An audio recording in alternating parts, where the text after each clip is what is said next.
Hey, listen to Commander Cookout Podcast, episode 45. I'm Brando. I'm here with Ryan, and today we're going to talk about our buddy Geoff of Dunham.com, Shroom the Hegemon combo list. But before that, hit our theme song!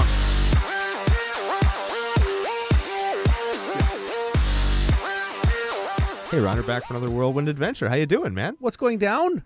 A whole ton, including I got that intro on the first try. Yeah, fastest intro on the planet. Virtually no practice. I'm very proud of myself. Thank you. But we do have a jam-packed show today. Sometimes when I listen to the intro, I can't listen to it fast enough. Like, as soon as you hit play on Commander Cookout Podcast, it starts and it's like, boof, boof, boof, boof. Ah! Hey, man, you got to keep the pace up. Right? We got the theme song. We got the thing. Get hype. It's Commander Cookout Podcast. That's it. I threw up a gang sign there, too. I'm not going to tell you which one, though. I don't want to get in trouble. Yeah. Well, doesn't really matter. That's Geoff of Dunham.com. Not an actual website. Yeah, not an actual place. That's just what I don't even remember why we call them that. I don't even know if anybody else calls them that. I don't know, but you know what? If and when we ever start the Commander Cookout website, as funded by Patron, thank you, maybe we also buy that URL. And then that's like... It's just a mirror that takes you to the actual site? Yes. Oh, that would be fun. We should do that. We'll definitely do that. That's a thing that we'll do. Speaking of website, social media? Oh, yeah, we can definitely do social media coordinates. We are CCO Podcast on Twitter or tappedout.net. That's where you can see eventually this deck, any deck we've already talked about, any deck we will talk about, or Commander Cookout on Gmail, or we're Commander Cookout at gmail.com. That's where you can send us any kind of show suggestions, fan mail, hate mail, no nudes. Nudes? Geoff sent nudes. Oh, yeah, right. I forgot. Not of him. Yeah, check Twitter. CCO Podcast. You'll see the nudes that Geoff set. That scumbag finding the loophole. Yeah. Anyway, we're also Commander Cookout on the Google Machine, iTunes, Google Play, Commander Society, edhrec.com, YouTube, and Patreon. There we go. And big thank you to all the patrons, and big shout out to new patrons, Eric Kinsey and Brandon Galago. Brandon Galapagos. Yes, that's kind of like your name. Yeah. And Eric Kinsey. Good nickname? I can't think of anything. Eric, let us know. Yeah, if I wanted to make fun of him, I'd call him Air Dick. But yes. I don't. He's a good guy, I'm assuming. So don't call him that. Well, I mean, hey, Air Dick, do you like that nickname, or is that too much? Let us know. Okay, so before we go on with the show, we do have one important bit of housekeeping. It is the arc of... Friendship. And for Friendship arc, we are giving away friendship-based prize packages. This round, we're doing a Perforos and Friends prize pack. Ryan's going to read the cards that you're going to get real quick. Oh, very much so. We got Perforos, God of the Forge, Impact Tremors, picked one up. Excellent. Goblin Bombardment for sacking everything. Goblin Slide in foil. Mere Incubator. Furnace of Wrath. Mere Battlesphere. Warstorm Surge. And my personal favorite, Urza's Rage from Invasion. Neat little prize pack. Now, what we did was we took all of the people who followed us on YouTube or Podomatic or anywhere else, Twitter, what have you, patrons' names, all that stuff, threw them all into a hat, not a physical hat, a digital hat, because we didn't have the time to write everybody's name down on a piece of paper and draw one. Everybody goes into a random number generator, beep, beep, beep, beep, beep, beep, beep, beep, and we ended up with a name, and the name is... Fen Bogarty Sparrowhack, at Sparrowhack on Twitter. Very good. He is the winner. So congratulations, sir. You can Perforos your whole table and make them hate you. And blame us, and we'll take the blame, and everybody who doesn't like that.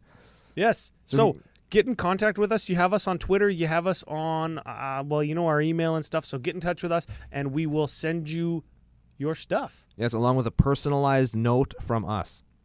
You're going to write it. I will write it, because my printing is very small. Yeah. So that one's all handled. That one's all dealt with. So for 2 weeks from now, we've got a budget Wooburg mana base. Right now, the pile consists of a gemstone mine, all 10 of the tri-lands, so that comes into play tapped 3-color lands, and a full set of vivid lands, 2 in foil. Now, we talk about budget 5-color mana bases on the show fairly frequently, and you can do it. Trust me, I have decks that run this kind of mana base, and they're very powerful. It works good. Now, the thing about this one that we're gonna throw a little bit of spice into it is, if you're the winner of this by retweeting, following, sharing the show, whatever it is that you do to win, you're actually gonna get some surprise cards. Ooh. Yes. Now, Those are also going to be, let's call them air quotes, 5-color lands.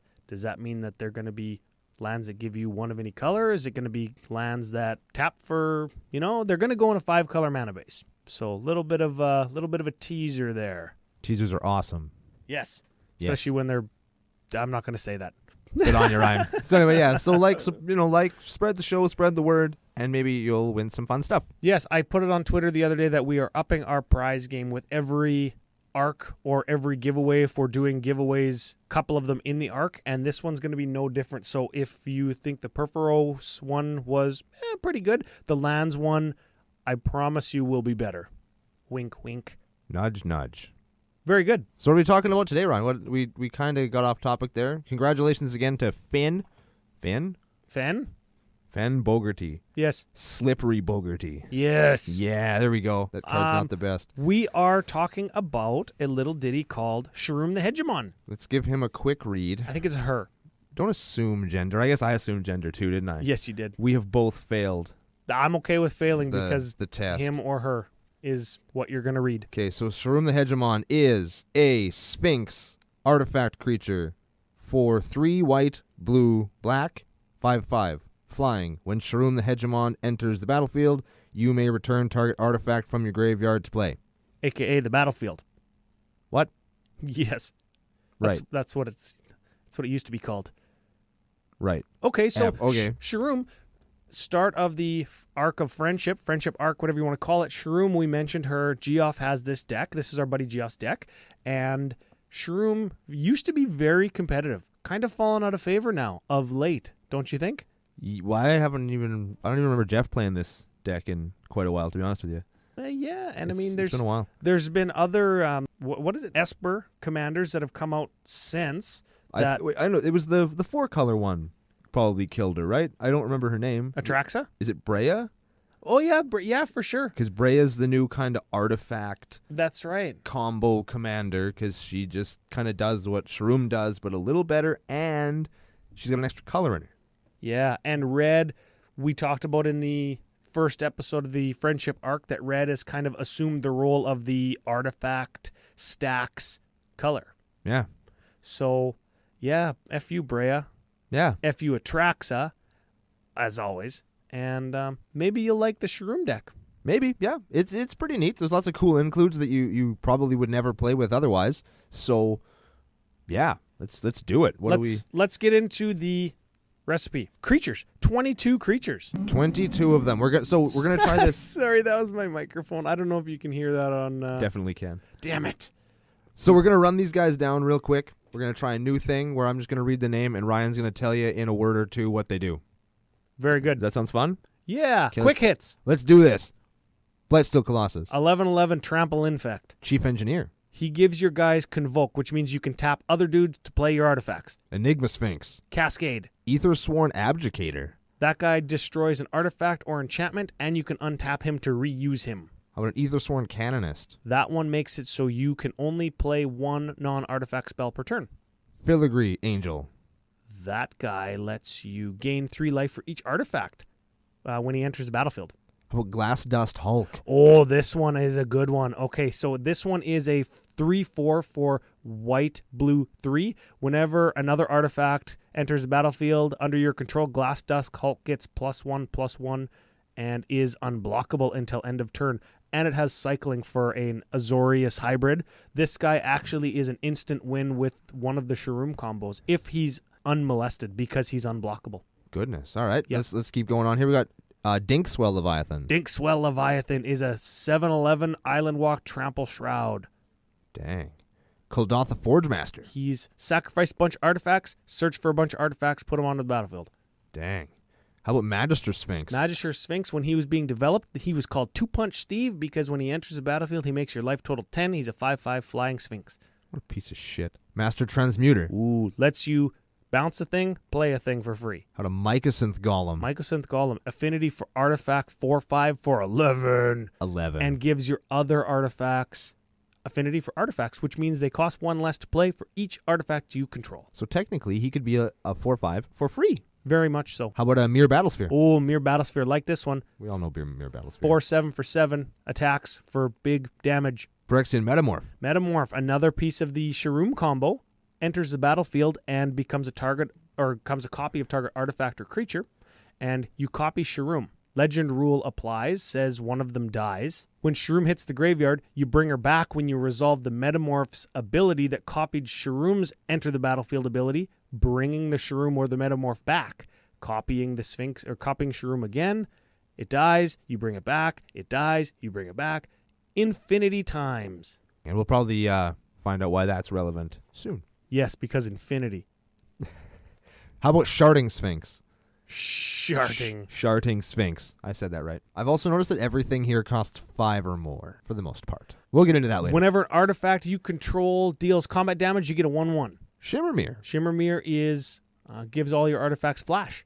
Sphinx of the Steel Wind. Sphinx of the Steel Wind beats wholesale ass. Sphinx Sovereign. That makes you gain life or opponent lose life.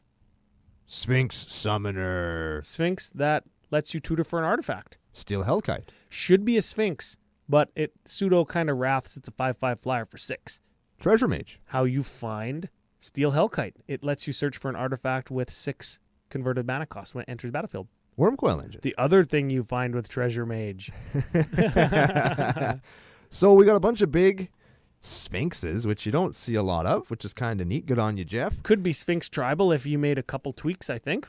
Yeah, there's a card from, what is it, Hour of Devastation that works with Sphinxes. It lets you, what the hell is that, Factor Fiction every turn? Factor Fiction Sphinx. Yeah. I don't think it's from Hour, but I know what you're talking about. Yeah, but he's there. He's a thing. 22 creatures plus Sharuum, and you could see that there was a couple combos in there with Sharuum, and that's why she used to be considered so powerful, because you could artifact mana her out super fast, super early, turn 2 or 3 with Phyrexian Metamorph, or if we jump right into the artifact section and go to a little ditty called Sculpting Steel.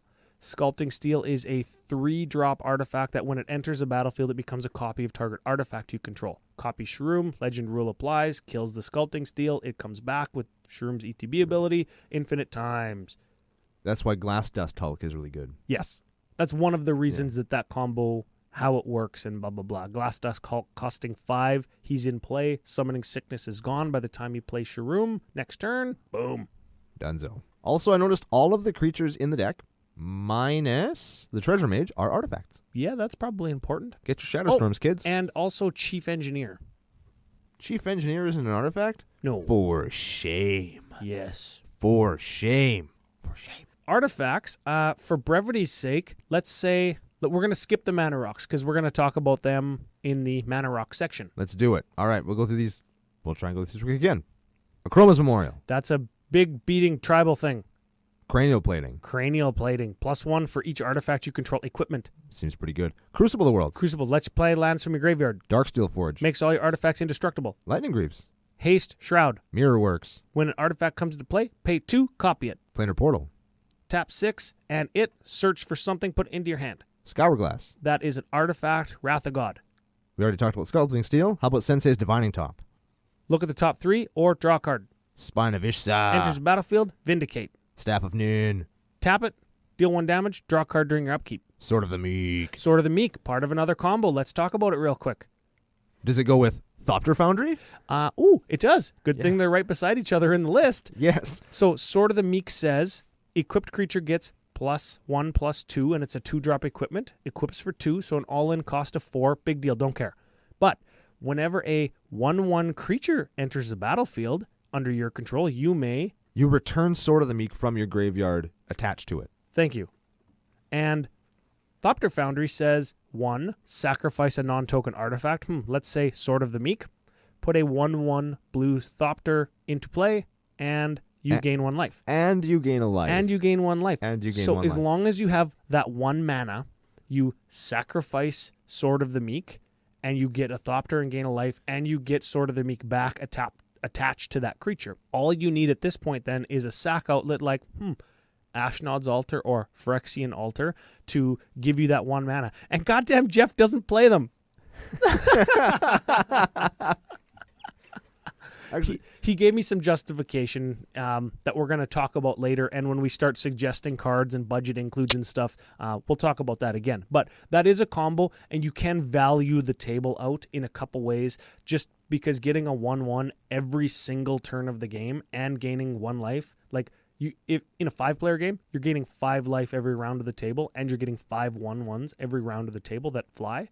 That's pretty good. That's pretty good. Next, what is next here? Next up, we have Trading Post. Oh, Trading Post does everything. It's the artifact planeswalker. It draws cards, gains life, sacrifices things, gives you 0/1 goats, and or gets your artifacts back from your graveyard. Pretty good. And Unwinding Clock. Unwinding Clock's how you get your value with Thopter Foundry. It untaps your artifacts every single turn, like Seedborn Muse.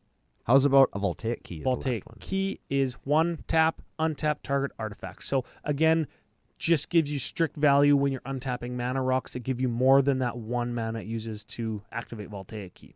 I'm also amazed that they printed that card, and do you know why? Why? Because they printed Time Vault. Yes. And they printed Voltaic Key originally, like back in the day, like in Urza block, when it had all that busted artifact mana, like things like Thran Dynamo. That's in this deck. Thran Dynamo taps for 3. You use 1 to untap it. Tap for 3 again. You got 5 mana all of a sudden. It's pretty good. Yeah. Good on you, Wizards. So that's the artifacts, and then we skipped over the rocks. We're going to get back to those in a little bit. We got 5 instants. We got 8 sorceries. Anything of particular note here, other than in the sorcery section, we've got a little ditty called Bitter Ordeal. I like this better than any of the enter the battlefield type things, or I like Bitter Ordeal better than the stuff going into your graveyard creature theme like Disciple of the Vault, Zulaport Cutthroat, or Blood Artist. Right. When something goes to your graveyard, everybody loses a life, and you gain that 1 life. Bitter Ordeal, Brando will give this guy a little read because it's a little spicy. Bitter Ordeal. We actually talked about this in our Queen Marchesa deck. I just remembered that. Which I like. So Bitter Ordeal is a sorcery for black 2. Search target player's library for a card and remove that card from the game. And it has Gravestorm. And Gravestorm is whenever, or you get to copy this spell for every permanent that went to your graveyard this turn. So when you go back to the Sharuum Sculpting Steel example, this will copy itself an infinite number of times, where infinite equals number of times Sculpting Steel went to the graveyard. Correct, which will usually be the number of cards in all of your opponent's libraries, and then you remove their libraries from the game, and you typically win after that. Yes, you just say, go, Yep. and then they go and draw and lose. Yes, there are very few, unless they had a Lab Maniac on board. Yeah, can you imagine? That would be just, That would that'd be the so biggest awesome. FU. Yeah. Oh, man, that'd be so sweet. Okay, we've got a couple reanimation targets and stuff like Buried Alive, which is search your library for up to 3 creatures, put them on into your graveyard, then shuffle your library. I think Spinks Tribal is the reason for these reanimation spells. Yes, also they're all artifacts, and he's rocking an Open the Vaults, which returns all artifacts and enchantment cards in all graveyards to play. For white 4. Yeah. I mean, it's kind of a thing, but this is a deck that in EDH, in a typical playgroup, I think would get wrathed very easily and very often. Because there's so much value, there's so much artifact shenanigans going on, and they're so easy to kill. You get Wrath, Shatterstorm, Vandal Blast, or whatever, and they're so easy to kill. Then you get your Open the Vaults to bring them back. Yeah, it's just handy to help you rebuild. That. And the rest of the stuff is all tutors. There's the Diabolic Tutor, Fabricate, Acquire lets you tutor somebody else's deck. That's pretty good. Beacon of Unrest is a reanimation spell. Yeah, and then the instants are basically the same thing. We've got an Enlightened Tutor, Vampiric Tutor, Muddle the Mixture, which is a counter spell and a tutor, an Entomb, which tutors something into your bin, and then an Esper Charm, which I like this one. I feel like it's kind of a loose include for me. It is, but read what it does. Choose one. Destroy a target enchantment, or draw 2 cards, or target player discards 2 cards. For white, blue, black, instant. Now, white, blue, black, let's say 3 converted mana cost, target player discards 2 cards, like F off. We're never going to use that one, not in a 5-player game. Not ever. But destroy target enchantment, if there's a troublesome enchantment, but if there's not, draw 2 cards. I guess. Don't mind I feel that. there's better ways to draw cards in blue and cheaper ways to destroy enchantments or artifacts in white. I agree. Namely, disenchant. I agree, but this is both of them on 1 card. I suppose I guess you couldn't play Austere Command or Cryptic Command, or none of the commands would work. They have more modes, but Yeah. Neither one of those modes Cryptic are Command these would be things. okay, but this is a 3-color deck, so I mean maybe that makes it challenging to play Cryptic Command. Mind you, Esper Charm's 3 hard colors. Yeah. Funny story with Esper Charm. I don't know if any of the listeners remember. Pro Tour, there was a guy that cast Esper Charm, and he says, Esper Charm targeting myself, thinking, Esper Charm, I want to draw 2 cards. But the target mode on Esper Charm is target player discards 2 cards, and he had to discard 2 cards. So there was a big fiasco. He had to call a judge because the intent of his play was to draw 2 with his Esper Charm end of turn. So if you run Esper Charm, remember that the target mode is target player discards 2 cards. And you might be playing with a big sloppy douche.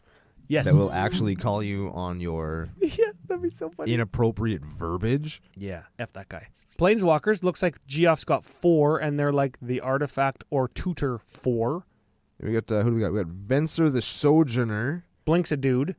We got Tezzeret, Agent of Bolas. Look at the top 5 cards of your library, put an artifact into your hand. Liliana Vess. I hate this card. Yeah, I feel I like hate it's a it. 5-mana tutor. I feel like it's a 5-mana shitty tutor. You think? Because it tutors to the top of your library. So everybody knows, well, I just don't know what you got, but Yeah. like, it's the top of your library, and it costs 5. You know what? I do play it in Balthor Zombie deck, and it is probably the worst tutor in that deck, but it also It's the worst tutor in any deck. it tutors, and then it gains you life if they attack it, and if they don't, it tutors again. So you can set your draw up 2 turns in a row with exactly what you want. Like, it's the best card in your deck for 2 turns in a row. It doesn't gain you life. It doesn't gain you life, but if they attack it instead of you, Yeah, I guess. right? Liliana, tutor. You go. Liliana, take 10. I just gain 10 life. Equivalency. Or they just hit you for 10, because she's no longer relevant, because she's already done her ability, and F her. Except I can use her ability again next turn and tutor again. It's I the guess. best card in my deck, and then it's the best card in my deck again. So really, guess. it's like 2 cards or I 3 still hate cards. it. I just play Vampiric Tutor. Yeah, it's the weakest tutor, but I don't want to cut it because I got the sweet promo art and stuff. God dang it.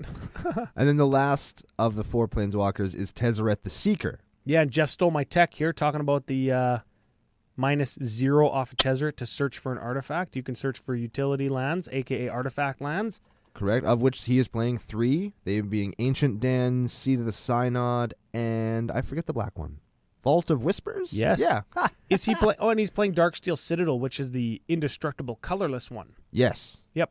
But if I was him, I would be playing Tezzeret and searching for real artifacts in this deck because they are, I mean, With all artifacts. it's all artifacts, A and B. It's like one of your main ways to win. Yes. You can Search find for a your win glass, for it. like Tezzeret becomes your Glass Dusk Hulk, or Tezzeret becomes your Sculpting Steel. Very It's pretty, good. Pretty good. That's right. a solid choice to make. Yep.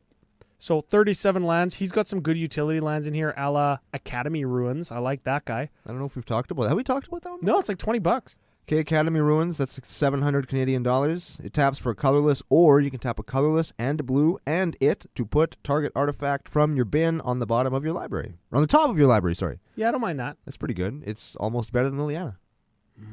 It's probably better than Liliana in this deck if you're gotten like combo shenanigans. Yeah. Yep. And also Buried Ruin kind of does the same thing. Buried Ruin also taps for colorless. 2 colorless and it, sack it, return target artifact from your bin to your hand. And that goes really nice with Crucible of Worlds because Crucible lets you put it into play again from your graveyard. Yes. Crucible, though, other than that, and other than like Esper Panorama or Evolving Wilds or like a random fetch land, not doing a whole lot in the deck. We'll see if we keep that. I'd keep it. You think so? We got I'd- Strip Mine in here too, and all of these utility lands that you get back from your graveyard that tap for colorless, a la Buried Ruin and Strip Mine and Esper Panorama, not that big of a hindrance for the deck because there's lots of artifacts. Yes. We'll talk about that guy a little bit later. Yes, we will. So Geoff, he texted me the other day. We're doing the deck. He's telling me about combos and all this stuff because this was actually challenging to discern everything that this deck does: artifact, hand, library, artifact manipulation, tutoring, comboing, synergy instead of combo. He It's says Jeff's forte. it is very grindy. He says, you know what, despite all of these interactions and tutors, 12 of them, he says there's not a whole lot of card draw. I look through the deck, 3 card draws. So do tutors in this instance, in this deck, when you can make big artifact mana, do tutors make up for card draw? I think in a deck like this, tutors are probably better than card draw, given the amount of mana that this thing is capable of pumping out. Because you might as well just find the thing that you want, rather than just get a bunch of other things. Because you might as well play what you want instead of what you have. I suppose so. Now, when you play tutor, that card doesn't actually do anything. Do you know what I mean? It doesn't affect the board in any meaningful way. It doesn't affect your opponent's hand. It doesn't do anything. Does you drawing cards do that? No, but it puts cards in your hand. And any of the good card draw spells do it on a more than 1-for-1 basis. I cast 1 card and pick up 3 from my deck versus I cast 1 tutor and get 1 card. Granted, best card in the deck for the scenario at hand, but the card that you replaced your tutor with wins you the game in this deck. I suppose. There's so many combos in this deck that you could usually search for one thing, and you probably just have the rest of the crap to just win the game with it. Yes. Is that the kind of thing we want to promote on this show? No. F you, Geoff. F you, Geoff. You're a piece of crap. Yes. You're a slightly smaller piece of crap than the deck we're going to talk about next week. Okay, see you next week. Nah, just kidding. We always do that. I'm just kidding. That's an old joke. We like it, and you like it too. I says think the feedback. Two things. I think you could take this deck specifically down the Spinks tribal route, and that would be really fun and probably pretty budget. Absolutely. And once your playgroup knows that it's not a douchebag Sharuum deck, you could get away with it. No, you can get away with doing douchebag Sharuum stuff. Yes. Yeah. Yes. Because it still would be that deck. It would just be Spinks tribal, that deck. Yeah. Or you could take out the Spinks tribal theme because all the Spinks cost like 6, 7, 8, 58 mana, and put in a bunch of card draw spells. And there's some really good artifact card draw spells. Play that deck. Yeah, play that deck. Thirst for Knowledge. It's one of the cards I want to recommend to Geoff. He's obviously already thought of it. It's Thirst for Knowledge, for God's sakes. Yes. But, for anybody who doesn't know, we're going to talk about that in a few minutes. Could we not, in this deck, play Dink Mouth Infusion? We'll see. We'll see. Okay, moving down. Targeted removal. 6 pieces. And I like something like, maybe you count this, maybe you don't. Acquire, we touched on it. Tutor for something out of somebody else's deck. And you put it into play under your control.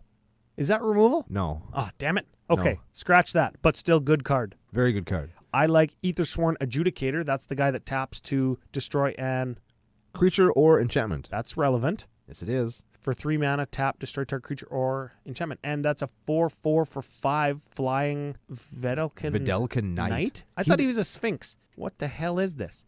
If you look at the picture, it looks kind of like a flying gorilla with a video game weak spot on his chest. With like little wings. Yeah, it's kind of like a... comical almost. Yeah, it is kind of strange looking. Thanks, Conflux. Also, I think Muddle the Mixture and Esper Charm. We talked about Esper Charm. We touched on Muddle the Mixture. Counter spells, are those removal? I think so, right? You can sort of... I guess you can count them in kind of a loose manner, but you can count it, You got to have it at the right time. Yes. But if you don't and you draw it later, it tutors for something that wins you the game. That's why I've always been so bad at playing control decks, because I never like to draw my counter spell after they've already played something that I don't want them to have. That's why Muddle's good. Drawing counterspell after they've played something sweet is way less good than drawing Terminate after they've played something that I want them to have. I do agree. Yeah. That's for sure. Mass removal. 2 or 3 if you count Aethersworn Canonist. I don't. You don't? I don't. Let's give it a read again just to remind everybody. Aethersworn Canonist. Each player who has played a non-artifact spell this turn can't play additional non-artifact spells. And it's a 2/2 for white 1. Very good. And, yeah, very good. Keeps people off. Very stacks card. Stacks being kind of a strategy that you can employ to keep other people off of their game plan. Yes. In this deck, don't care because you got so many artifacts. Correct. There's like 2 non-artifact things that are creatures, and the rest of it's basically just artifacts or a card that you only need to play one of. Yes. You only need to play one thing. If you go to Scourglass, we're going to read that guy. Scourglass is an artifact for 3 white. Colored artifacts. Thanks again, Laura. We got tap it, sack it, destroy all permanents except for artifacts and lands. Play this ability only during your upkeep. I'm okay with that. It's not bad. you keep all your stuff. And they lose all their stuff. Unless they have artifacts, but you're going to have more of those. Probably. Yep. So don't mind that guy for sure. Ramp spells. 0. None. No ramp spells. Search for land, put it into play. None. Nothing. No mana doublers. None. Nothing. Don't need them. Mana rocks, though, 11. 11. That's probably lots, considering that there's cards in here that let you untap them. Either for free or for significantly discounted cost. Yeah, so correct. Let's go into a few of them. And I did not count Metamorph or Sculpting Steel because under normal circumstances, they're your win conditions. In lots of games, though, it would be totally fine to use Sculpting Steel or Metamorph to copy a Mana Rock. I've seen it done lots. All right, so what do we got here? We'll kind of go through them quickish like we do. Sure. We have Darksteel Ingot. That is indestructible, taps for any color mana for 3. Gilded Lotus. For 5, tap for 3 mana of any one color. Lotus Bloom. Same thing, except it's got Suspend 3. And Suspend cost is 0. Should be important. Very important. Yeah. Mox Opal.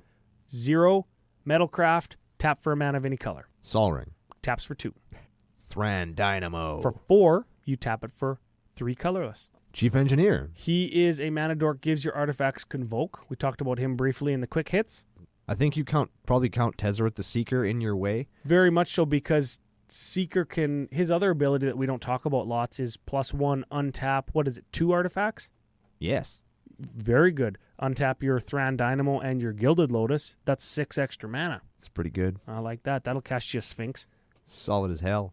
Actually, in this deck, it might not. Because the Gilded Lotus taps for 3 colors of the 3 mana of the same color, and lots of the Sphinxes are multicolored. Yeah, that's right. Yeah. You can use your... Way to include Jeff's those got a pretty good non-bows, mana Geoff. base. Yeah, no, Jeff's got a pretty good mana base. He could support the rest with real mana. Let's push on. Let's go out to a little bit on how to play the deck. I think by this time, like any time that we talk, is pretty self-explanatory on how to play the deck.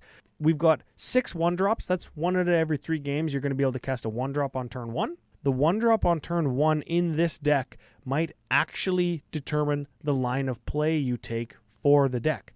But you got to like that.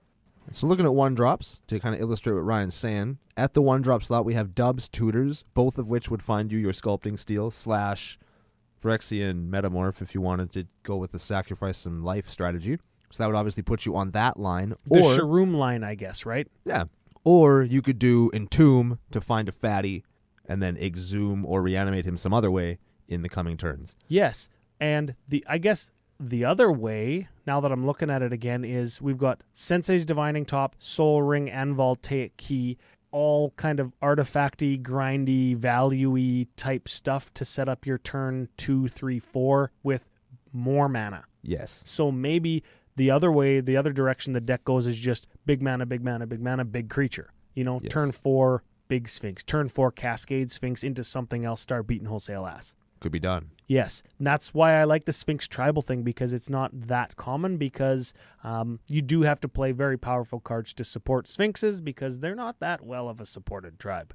But they had all those reprints in those recent Masters set, didn't they? Weren't they the blue tribe that they wanted to in Iconic Masters? Wasn't it Sphinxes? Was there Sphinxes in there? Yeah. I bought 0.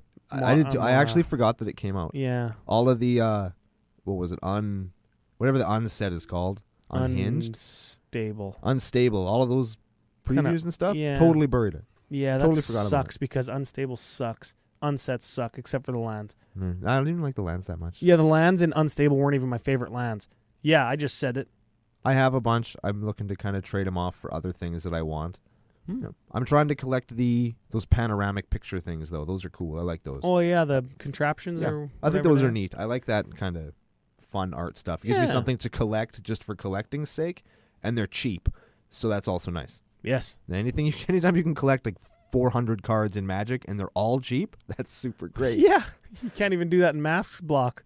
No. No. I discovered that trying to make a foil set of Masks block. Yeah, you're done forever. Yeah. Okay, so that's the kind of turn 1, turn 2. The turn 3 play, maybe Rocks, maybe Tutor. Once you have your turn 1 and 2 game plan down as to what direction you're going to take the deck, you use a Tutor, you find what you need. Correct. Yep. Or you keep playing big rocks to get you to the late game earlier. Yes. You want to hit your late game on turn 4. Yes. You want to hit your turn 7-8 on turn 4. Speaking of turn 4, that's when the deck comes alive for that reason. I'd hate to see an Unwinding Clock and or a Mirror Works in the same in play at the same time in this deck, because you can literally just untap all your artifacts, play stuff, and double it, right? Untap, play stuff, double it. That's what Shimmer Mirror is for. So every time you Unwinding Clock your stuff untapped, you can play another thing and double it. Yes. And that's how this deck makes huge value if you don't do the Sharuum game plan. I don't mind that. You can being swarmed with 8 drops is just a bad feeling. Yes. It's just a bad feeling. And you know what the other thing I like is if you're kind of going down that route, Master Transmuter, it's an artifact creature. You tap it, tap 1, and you switch an artifact in play with an artifact in your hand. And if you can power that guy out on turn 2 or 3 with big mana, Soul Ring, whatever, you could do life loss, life gain. You could get out Mirror Battlesphere. You could get in Darksteel Forge? Sphinx Summoner to tutor for your Blightsteel Colossus, and then switch your Sphinx Summoner for your Blightsteel Colossus, and then next turn play your Sphinx Summoner to search for another artifact to do it again. You can see where the value is. And if you're untapping your Master Transmuter every turn with your Unwinding Clock, you could do that every turn. Tutor, play for free. Or for 1 mana as long as your Master Transmuter isn't destroyed. And it wouldn't be if you search for Darksteel Forge. You could just be that guy. Yes. Geoff is that guy. Because a lot of his decks are like this. We're just kind of talking about like Geoff as a human. A lot of his decks are very combo heavy, very lots of moving parts. He doesn't play a lot of just fatty beatdown decks. And if he does, there's usually some kind of combo element as to why they're huge fatties. Fatty beatdown. It's like, check out all my 1/1s, but they're actually 12/12s. Why are they 12/12s, Geoff? Because of these 14 cards that I just played. That's kind of the game that Geoff likes to play. And it's very complicated and hard to follow, so I just Shatterstorm him. I love Shatterstorm. Yes. So looking at this deck, very combo heavy, very big mana intensive. Yep. Lots of value, lots of kind of, I don't want to say cheap tricks, but lots of that every turn Lots you're of pumping out huge giant value, stuff. right? Value, grindy, lots of synergy. Yes, lots without of being synergy. combo infinite. And if you look at the deck, just like you're saying, there's not a ton of actual infinite combos. There's no infinite mana combos with your, what is it, Aethersworn, that flying thing that destroys all the permanents. Yes. You can't really go infinite with him. Yes. There's lots of that stuff. And I think this is a good way of saying, or a good way of saying it is Geoff specifically leaves those out. Yes. And that is a kind of a decision that he made to make our games better, right? We're talking about Friendship Arc. Do you know why he does that, Ryan? Friendship. Yes, that is why. That is why he does it. He wants us to, he likes playing Magic with us, and rather than have this super optimized deck that wins on turn 4 every time, because that's what this could be, he decided to 95% it or 90% it and Or cut those combos 70% out. it. Yeah, F you, Geoff. Yeah, no, that's for sure. And I think it's important to have good decks, have real decks as we call them, but also have decks that are dialed back, the 90s, the 70s, the fun decks, because you're getting together and having fun with your friends. And when Geoff was texting me and telling me this, he actually left cards out on purpose, and those cards were Paradox Engine. Whoa. Every time you cast a spell, untap all of your non-land permanents. And it's an artifact. Yeah. Untap all your mana rocks every time you play anything. Planar Bridge is like Planar Portal, except when you search for something, you put it directly into play. Duh. Yeah. Clock of Omens, which is tap 2 artifacts, untap something else. And that leads to all kinds of infinite combos. Phyrexian Altar, Ashnod's Altar, because those go infinite with Thopter Sword combo that we talked about earlier. Correct. Blood Artist, Disciple of the Vault, Zulaport Cutthroat, left them out. Good on you, Geoff. Yeah, good on you. Know thy play group. That's what maybe the lesson here is. Yeah. And I mean, this deck is still oppressive and difficult to beat. It's very, very strong. Yep. It just doesn't have all of that optimizing stuff. And Geoff knows that. He could have them in a little pile. So if he ever wants to slit throats at some kind of not us EDH event, he could totally just tune this thing up immediately and go to town with it. For sure. And you know what happens in our play group? One of our little rules that we have is early on or mid-game, if you do go infinite, congratulations, handshake, you win, scoop up, go to a different table. We'll continue playing for the actual win, which is actually second place, but it's the win because it wasn't some cheap infinite combo. Correct. Some play groups have like a cap on X mana or a cap on infinite, how many times you can loop it with at 5 or at 7 or whatever. We just let the guy do it because that's what he likes, because he's our friend, but then he's got to go play somewhere else because F that guy. Or play drink to drink. Yes. Yeah, that's the thing. That's also Our good. buddy Clayton basically shows up to play drink to drink. Yes. Which is too bad because decks are lots of fun. Yep. I like them. He's got 2 good ones. I like them. Damn Clayton. Okay. Budget section. Better options. We talked a little bit about it. I want to ask the question right off the bat. If you're going to play 12 tutors, why not 13? Where is Inventor's Fair? It's a legendary land. If you have Metalcraft, you sacrifice it, search for an artifact, put it into your hand. Maybe he doesn't own one. Buy one. Yes. $1.50. Yeah, that's not even a budget thing. That's just straight up, why water it down that way? Just do it. Yeah, and then it makes more sense with the Crucible Worlds. Yes. Also, why no signets? Mana fixing. He's got a good mana base. Geoff's been playing a long time. He's got a pretty good collection. He knows how to do his... I think he just knows how to make a mana base. I don't think he needs the signets, honestly.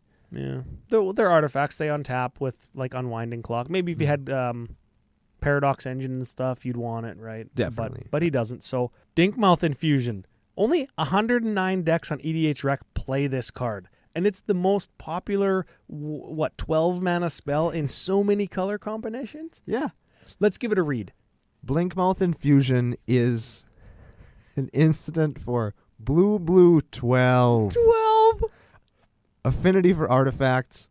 Untap all artifacts. So really, it would cost blue, untap all artifacts. You could play this in that deck, if nothing else, as a combat trick. You swing in with all your big Sphinxes and beat wholesale ass, or your Blightsteel Colossus and kill somebody, and then some other player tries to kill you on the crackback. Ha! Dinkmouth Infusion! Right? Or you could use it as a combo to win and die, but And it's an instant card of the week. Card of the week! It's so instant, right? Could it? Is it? Is it? Is it the card of the week? Yes. Yes, it is. It is card of the week. It's not even in here. It's card of the week. 35 cents. Yeah, so that's, what is that, 18 Canadian dollars now? Yeah, roughly. The economy's on the rise. Yep, and we might even see it in the milk list.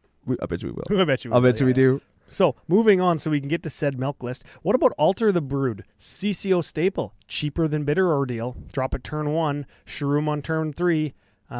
Your bouncing dude from Graveyard Metamorph turn 4. Win! Yay! Yep. It's a good one. Okay, so let's look at some budget includes, though, because this deck actually is like over $700. Wow. Yeah, because lots of stuff like Master Transmuter and stuff is like $13. Tezzeret's $13. Venser is like $15. Everything is expensive now. I blame Commander. So we're looking at Blightsteel Colossus. I know I just said you could win Infect, it's good, blah, blah, blah. What about instead Artisan of Kozilek? It actually is a reanimate spell, and you're going to have the mana to cast it. So you entomb something, you leave it. You play. You cast your big Artisan of Kozilek, you get your big Eldrazi with Annihilator, and you get your reanimated Sphinx. But it's not an artifact. I'm okay with that. Blightsteel Colossus you can play for free. Well, I suppose you're right.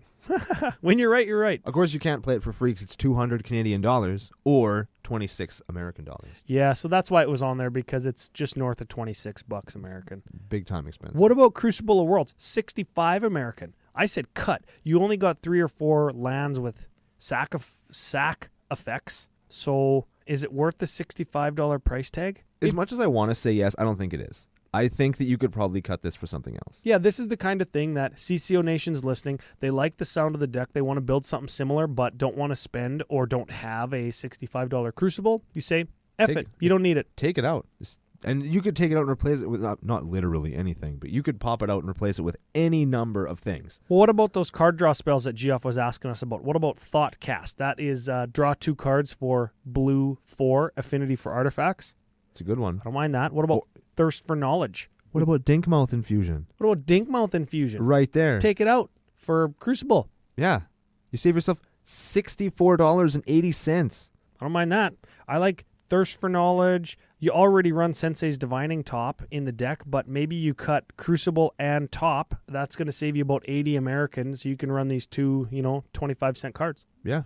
I agree with that. And I mean, I don't think that top is necessarily that valuable in this deck. Plus, the one that Geoff is playing is foil, so it's $31. Oh, F that guy. But I feel like you could take it out and not lose a lot from the deck, honestly. I like, though, Sphinx Reanimation, and I don't want to get too much into it because we might be doing something like that next week. Not with Sphinxes, but with Reanimation. And I'm not even going to read them because we're talking about them next week. Okay. But I will say Animate Dead, Dance of the Dead, Reanimate, Necromancy, Victimize, Unburial Rites, Sphinxes. Those are all black Reanimation cards. You know what you could play in this deck? I just realized? What is it? Purgatory. I love Purgatory. There, right? And yes. it fits right in there. You can get all your Sphinxes on there. Bring them all back. Purgatory, card of the week from a few weeks ago. Yep. Enchantment for like white, Black 2. Yeah, creatures go on to them, then you can pay some mana and or life to put them back in play. That's right. So Purgatory acts as kind of like a storage between graveyard and play. Yeah. It's kind of like Safe Haven, but not as crappy. I think, yeah, two mana, 4 life, offset by Sphinx Ambassador or whatever that gains you life when it enters a battlefield, and also Thopter Sword combo. Can't say it. Thopter Sword combo. Did it. There you go. That's why he works in radio, everybody. Thank you. And I think I just want to tell Geoff, like, go Sphinx Tribal. It's more fun. Do it.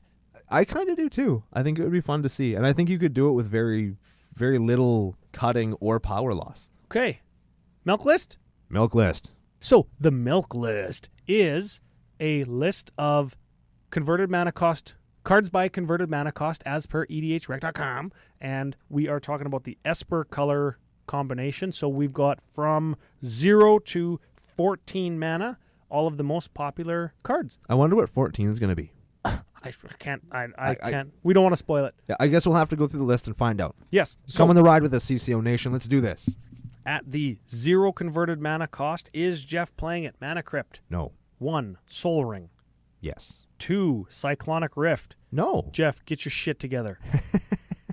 3, Chromatic Lantern. No. He's not. 4, Supreme Verdict. No. No Wrath in this deck because it's kind of a big creature deck. At 5, Gilded Lotus. Yes. Yes. Merciless Eviction at 6. No. Magister Sphinx at 7. Yeah. Yeah, that one's there. Very much so. That's the one that puts you to 10 life. I hate that card. Yeah. Number 8, or at 8 converted mana cost, Sphinx of the Steel Wind. He's definitely there. A Chroma Sphinx. Let's read him because he is a beater. 6/6 for 5. White, blue, black. Flying, first strike, vigilance, lifelink, pro red, pro green. What? Wow. He's got like a paragraph of abilities. It's crazy. A Chroma Sphinx, right? Yeah, it's basically an Acroma, but it's Sphinx. At 9, Darksteel Forge. Yes, sir. Yes. 10, Omniscience. Nope. 11, Mycosynth Golem. Yes. Yes, that guy's a combo getter because he makes your artifacts cost 0. He makes your shit cost free. Yes, I love free. 12, Blightsteel Colossus. Yes, sir. Emrakul, Promised End at 13. Nope. Dinkmouth Infusion at 14. There it is. Only in our minds does Geoff play that card. Oh, yeah, because he doesn't. Yeah, it is the card of the week this week, Yes. but it's not in the deck yet. I assume it will be by the time Geoff hears this episode, though. Yeah. Yeah. Milk list matches, 6. 7 if you include Dinkmouth. Oh, that's lots. And we do. So 7 milk list matches. Yes. Come on, Geoff. Get your act together. So as per usual, after the milk list, we want to do the spicy calculator? We do. So, Sharuum, at the time that the notes were made, 1,056 lists and third most popular Esper commander on edhrec.com. Behind Aloro, that piece of shit, Yep. and Zur, That piece of shit. Okay, now we're all clear. Average converted mana cost of the deck, 4.5. That goes to like the big mana, big artifact nature. Like, look at, you're playing Blightsteel, you're playing Mycosynth Golem, Inkwall Leviathan, Darksteel Forge, Dinkmouth Infusion. I'm not going to say half the deck, but a third of the deck probably costs 5 or more. Like, it's big. Yeah. Big mana here. Critical turn. I said 5 if you can drop Sharuum on 4 and then turn 5 your Sculpting Steel. Or is it turn 4 is your critical turn because that's the turn you want to cast Sharuum if you're going to try and win as soon as possible? I think it could be either one. I think generally you're probably going to say turn 5 just because you may or may not get that early turn bunch of rocks. If you get the rocks, obviously your deck speeds up exponentially. I mean, duh. But I mean, the deck only needs 2 cards and it has a million ways to find them. and one of them you already have in the command zone. Yep. So it can be pretty quick if you get that early ramp and can play Sharuum real early. Okay, 4 or 5 critical turn, that's fine. I think optimal game size is going to be 4 on this one because the more people that see what you're doing, the more are going to hate you out, and the more artifact destruction or Vandal Blast style cards you have to fight through. Because they're everywhere. Yes. Every deck we own probably has some way to wrath this deck. Yep. That's the glass cannon nature of it. I think Brea, they call her glass. She's a glass cannon too, right? That's right. We actually talked about that on our Tier 1 Yidris list with F.U. Joel. F.U. Joel. And he said that, yeah, Brea is the glassest of the cannons. Yep. Uniqueness rating. Cards that are different in this list than the stock list on EDHREC.com.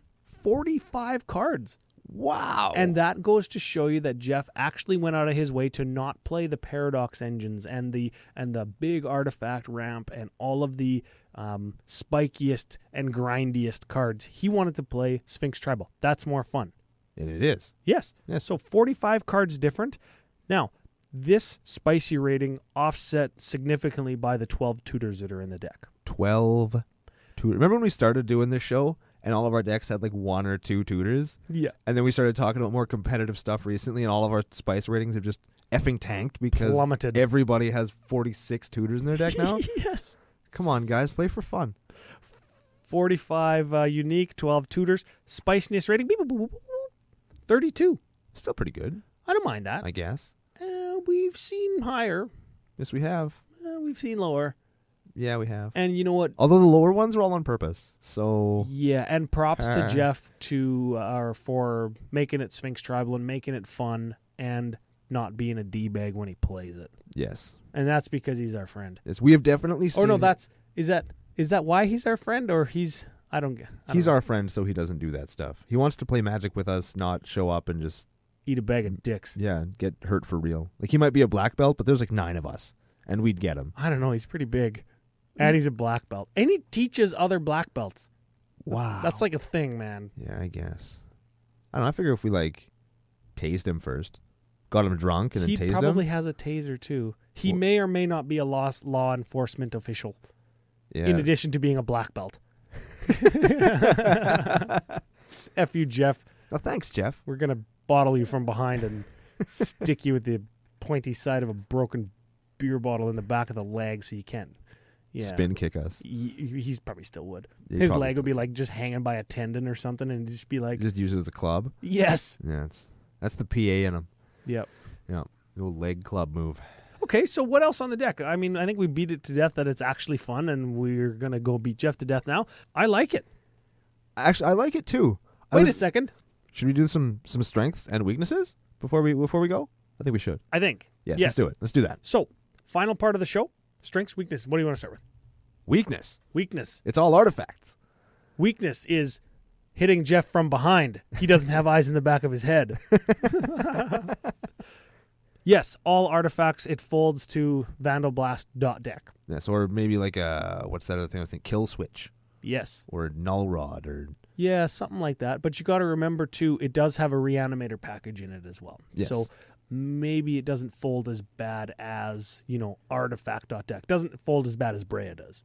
No, Yeah. definitely not. But it does have that crumbling nature to it. Sharuum fallen out of favor. I mean, we just talked about Brea again. Sharuum costs 6. Brea costs like what, 5? 4 or 5, whatever. Yeah. It's a turn faster at least. Adds an extra color, blah, blah, blah, blah. Yeah, Sharoom's kind of got that same thing that Nekizar's got from 2 weeks ago, like the Sharuum stigma. Yeah. Right? So maybe bellying up to the table with a reputation is always bad. Yeah. It's always bad. That's the thing. You could have the spiciest deck in the world, but if somebody just looks at it and sees a pile of 99 and a Sharuum or a Brea or a Zur or whatever, yeah, you're immediately stuck with that.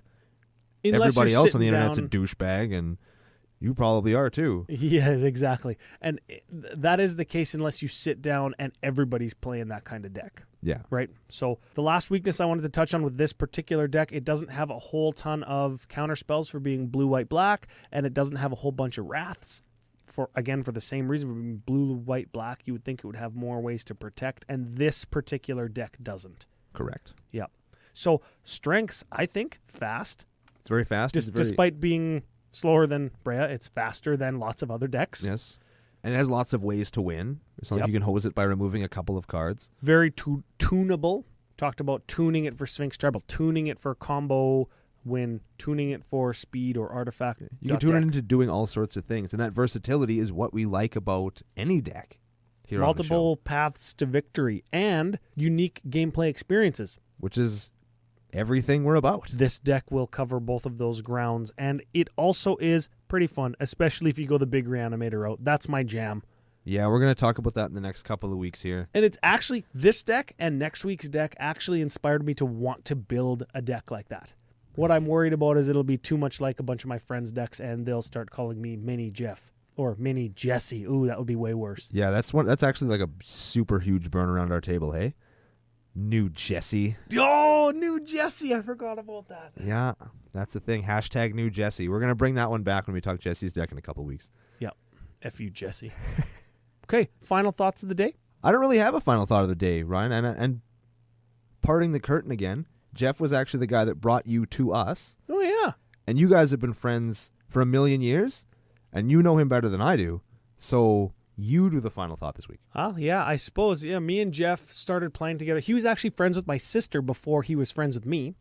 And that was way back when we were, I think, like in maybe elementary school, maybe junior high, like grade 8, definitely in grade 9 when him and my sister went to the same high school. And we played Magic together in the city that we were from.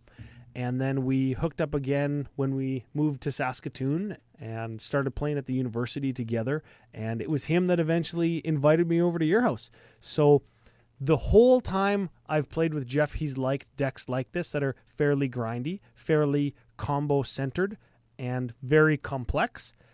And the only caution I would throw to anybody out in CCO Nation is if you're playing a deck that's very intricate and complex, make sure you practice with it or know the interactions so you don't slow play everybody, because that'll make them not want to play with you as much, or build a simpler deck to play, like Sphinx Tribal Reanimator.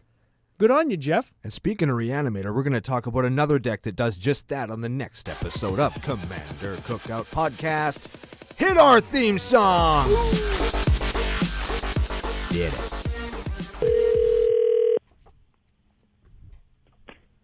Hello, this is Max. Hey, is this Max Crandell? Yes, it is. Hey, man, this is Brando and Ryan from Commander Cookout Podcast. How are you? Good, you? Super great. Why are we calling him? Oh, yeah. Ryan? Max Grandel, what's going down? Not much. Why are we calling? We're calling Max Crandell, Brando, is the guy that said Commander Cookout's his second favorite podcast. What? And he's the guy that said Commander Cookout is only a little bit better than Canadian bacon? Are you kidding me? Are you kidding me right now, Ryan? No. No, no. It's definitely better than Canadian bacon. I'll give you that much. Oh, now we got him on the spot. Now he's, Max Crandell, there's only one thing that we can say to you. F you, Max Uh-oh. Crandell.